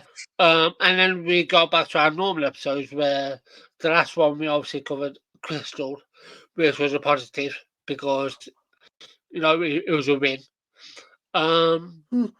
But then obviously, as we briefly spoke via DM, we also recently had the now, I think, debunked cast review. I mean, that has gone down. I mean, that's a whole other massive topic. But I don't think there's anyone that's gone down well with. Like, the transphobes don't think it's gone far enough, and are trying their best to misrepresent it. Trans people are like, nonsense. It's like, the sort of academic community are like, well, of course you can draw whatever conclusions that you like if you disregard the majority of evidence. It's the whole thing has just I gotta love that one as well. Like, but it hasn't even pleased the transphobes. It's no one is happy with it. I think the cast review has gone down so badly that it hasn't gone down well in any camp. No, it's like I hate watched Grinner because he returned with another episode of The Mess We're In, his podcast, with Artie Morty and Hannah Stanlan. And obviously without fail, he called it a win. Well, they all did. And I recently watched a video by someone called Brigitte Empire. She's a former archaeologist and a scientist, where she dissected the cast review. So if you have chance, I highly suggest you give that a watch. Yeah, you sent that. I haven't had the time to watch it yet because I'm in grading. And she literally went and dissected all of it and basically destroyed it and debunked it. And it's like all of the pictures in the article were AI. I attended an online meeting. I wasn't physically in the same room as her, but with Hillary Cass last year, and her views are not being misrepresented. Some of the things that she was coming out with were horrendous. Yeah. And I could never believe that the person who wrote that fucking shit was a cunt. Yeah, but you get stuff where, is she being misrepresented? Or because in the public eye, the things that she says are relatively neutral, or have been. I think she's been going a bit more mask off recently. But she's tried to maintain a public persona of being a neutral person, and very much in conversation with her, she was not at all. So I wasn't. I mean, I don't think any of us were necessarily expecting great things from it, or from that conversation onwards, I was like, yeah, nothing good is coming from this. Yeah, because she's got a very clear position, and that is, with anyone doing any form of sort of review like that, they shouldn't have. I'm not saying they should have been completely of any position. They should have been neutral. That should have been the whole point of a review. But she had it was very clear that she had a quite a strong opinion, in one direction. Yeah, and that was the direction of trans people not existing, quite frankly. Yeah, because and that was, the stuff that she was coming out with was horrendous. Yeah, I'm just lying about this. Yeah. Yeah, I've heard two different things. I've heard that this review has been in the works for 4 years, and I've also heard that it was only that it only took 2 years to make. So I've heard two differing opinions. I think there's both are correct. I think there's the formal period of the actual review, but then I think there was a sort of pre-review period of stuff that sort of was going on for that to happen in the first place. So I think both are sort of true in that respect. Yeah. Plus, obviously, I was surprised to find out because I don't really pay that much attention to US politics. But I do because of what's happening to trans people and LGBTQ. But I also learned that she had ties with the Sanctimonious and with the Florida Don't Say Gay bill in how to set that up. She's also a pally with Kemi Badenoch. Not surprising. So I mean, it was in no way was it an impartial review, and the sort of academics who've looked at it from that perspective, who've gone, this would not pass the research standards. Yeah, she even got torn a new arsehole by UCLA because she wrote an article.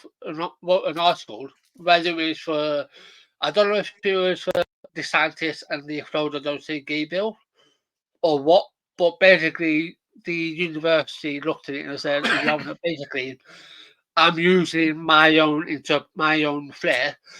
Like they were basically like, what the fuck is this? It makes no sense. It's full of misinformation. Like, who the fuck is she? Basically. And I think that's the thing is that you're gonna get anti-trans people with one viewpoint. You're gonna get decent, normal human beings with another viewpoint. But when you look at it purely through an academic lens, it's like, well, you've disregarded data, you've not consulted the groups who it is actually about. That on pure, if she had submitted that as a university assignment, it would have failed.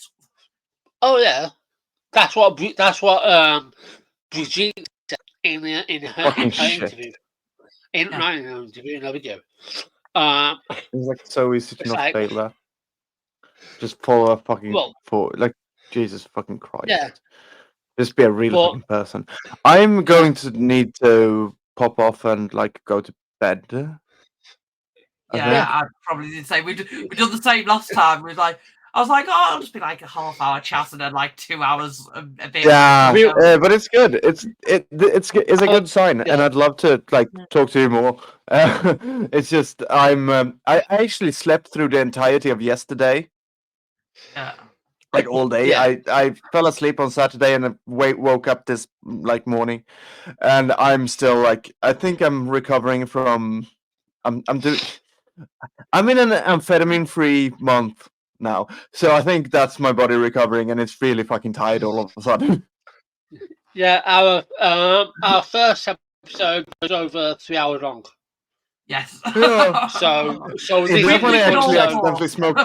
Yeah. It's really funny because I'm the one that says that I need to pop off in that one as well, and that's because I accidentally smoke on my weed vape at the end. You can hear that you can hear the cadence in my voice change and oh fuck me, I'm down. Yeah. But now I haven't done that, but I do need to go to bed. Yeah. What I will say is for our listeners, I want to, and again, we both want to thank you for your support. We do appreciate it. Sorry, my voice went high then. If you want or would like a part 3, because I feel we could have another one. But if you would like part 3 with Heather again, then do let us know. I will put a poll on Spotify to have your input, and I'll also put one on Twitter as well. I love it. So do let us know great because I feel we clearly have stuff to talk about. Yeah, because I feel there's plenty happening at the moment, isn't there? We're not short of discussion points. I think that I don't. We clearly can run 5 hours. Anything, but that like I say, they're throwing rubbish at us on a daily basis. So there's always plenty to respond to. Yeah.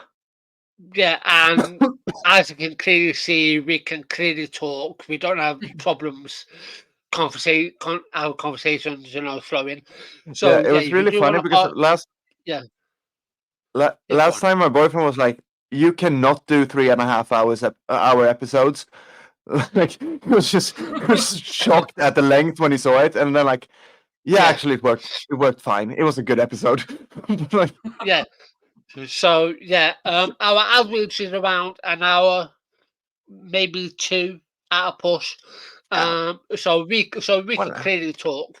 So I'll put a poll up and you let us know. And regardless of what the results are, we'll probably try and work something out again, probably in a few months' time. Because obviously she's very busy. Give us a shout, and I'm always happy to come and have a chat to you. But that will be it. Great. At a normal time of 2 hours and almost probably say 18 minutes. But that'll be it. I hope everyone stays safe. Have a great week. Always